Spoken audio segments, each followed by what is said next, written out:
The next lesson in Chapter 8 is 8.5, Adding and Subtracting Rational Expressions. We're going to split apart this lesson into 2 days. Let's start off just by working with kind of regular practice for finding sums and differences with fractions. If we have 2/5 plus 7/5, you can add fractions together when the denominators are the same. 2 plus 7 is 9, so we literally just get 9/5. If the fractions have different denominators, though, we do have to do a little bit of work before we can subtract. 9/7 minus 3/4. We would need to get a common denominator, and the smallest number that both 7 and 4 go into is 28. That means in that first fraction, we'd have to multiply the top and bottom by 4 over 4. 4 times 9 would be 36, and 4 times 7 is 28. That fraction is equivalent to 9/7, but hopefully will be more user-friendly with the next fraction. If we have 3/4, we'd have to multiply the top and bottom by 7 over 7. And that would give us minus 21 over 28. And again, just like before, when the denominators match, we just combine like terms for the numerator. 36 minus 21 reduces to 15. As always, you'd want to try to reduce your fractions if possible once you find the sum or difference, and those two are already simplified. So this first section is going to have us working with like denominators only when we have rational expressions. All you're going to do is you're going to combine the numerators, just like we did up above, and then factor the numerator and denominator, just like we did in 8.4. State restrictions, and reduce if possible. Again, leaving our answer in factored form. So very similar to what we've done in the past. In our first examples, we have x over x plus 4 minus 5 over x plus 4. Notice the denominators are the exact same, so we can combine the numerators. That would give us x minus 5 all over x plus 4. Now, I'm going to put them both in parentheses and then look for factors. But there actually isn't anything that factors out of x minus 5 or x plus 4, so there's nothing else you can do for that fraction. We do need to state a restriction, though. If x plus 4 can't equal 0, then x can't equal negative 4 because of the denominator, and there's nothing to reduce. So this difference is automatically the final answer. Now, over on the right, it may or may not look like the denominator is the same, but check this out. If we have x squared plus 3x and x times x minus 3, I'm going to factor that first one to show you that it's the same. If you take x out of x squared plus 3x, you get x plus 3. Pretty easy to tell then that they're like denominators. That means we're just going to add all the numerators together. 2x plus 1 plus 3x minus 8, and that would give us 5x minus 7, all over x times x plus 3. I'm going to put that 5x minus 7 in parentheses, since it's just one part for each thing on top, and then x times x minus 3. Again, it doesn't look like anything's going to factor here, so let's go ahead and state restrictions. I have an x on the outside, that means x cannot equal 0. And then x plus 3, and that means x can't equal negative 3. And here is our final answer. So adding and subtracting with like denominators isn't too bad to work with. Here's where things will get a little bit more interesting.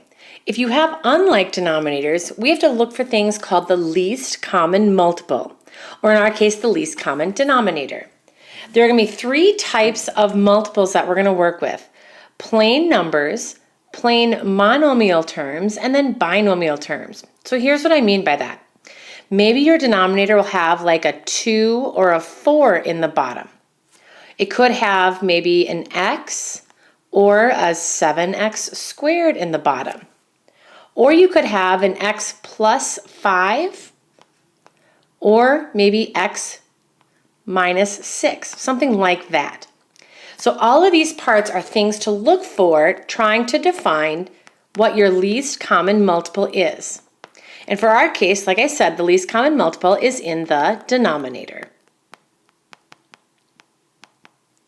So we're just going to end the video lesson looking at how to kind of factor different denominators or different parts to try to find what a least common denominator would be. Now, 4 and 7, we've already done that. The least common multiple, which is the denominator for us, would be 28. That's the smallest number they both go into. But then already look at example B. Now I have 1, 2, 3 different parts. I've got an x and a 4x squared. To find that least common multiple, we have to figure out what they both would go into. So I'm going to start with that 4x squared. I know that 4 would have to be part of my least common multiple, and then my monomial of x and x squared, what would both of them have to go into? They'd have to go into x squared. And now that 2x plus 6, if you break that apart into 2 and x plus 3, the 2 would go into that 4. So we don't have to write another 2. The x plus 3, though, is a binomial. So we have to include that as part of our least common denominator. I know, this is kind of tricky, so we're just going to do a little practice with this before we actually start adding and subtracting. Let's try the next one. If you have two binomials, x plus 2 and x plus 3, the least common multiple has to only be their product. So we have to just multiply them together. And I don't mean we're going to FOIL, but that just means we'd have to make all of our denominators have that to be the least common denominator. All right, so lots of terminology, lots of things to look at. Let's try the next one. It says x plus 2 squared, so we're going to recognize that's 2 of them. And then I have x squared plus 5x plus 6, and that would factor into x plus 2 and x plus 3. So I've got the one term on the left and then this product on the right.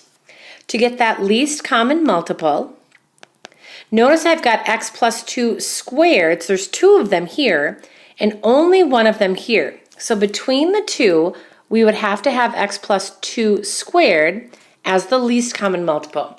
So it's like, what could we multiply one by to equal the other one? And then there's this x plus 3. That's if it's in one part, it has to be in the LCM for sure. And eventually we would have all of our denominators have that at the bottom of each fraction.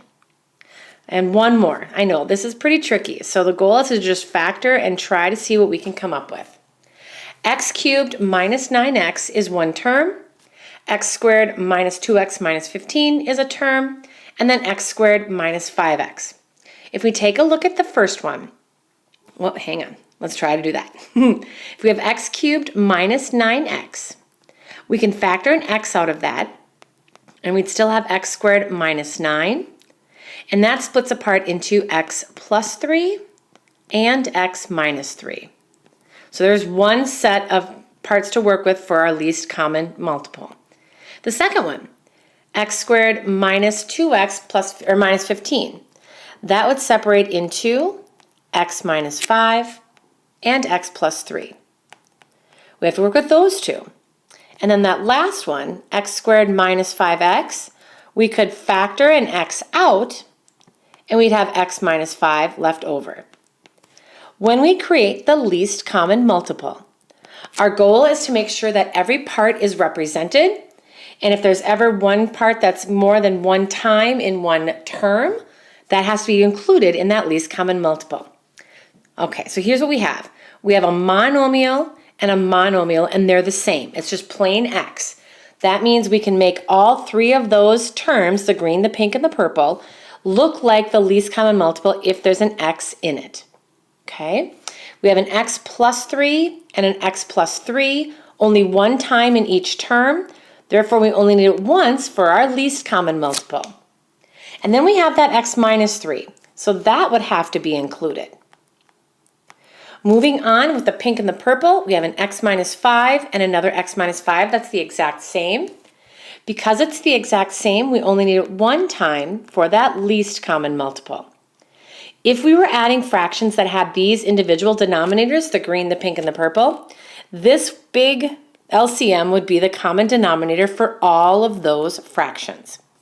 Your goal for this assignment will be to just work with adding and subtracting like denominators, thankfully, And then trying to work with what we just did here, finding some least common multiples, which again is the same as least common denominator.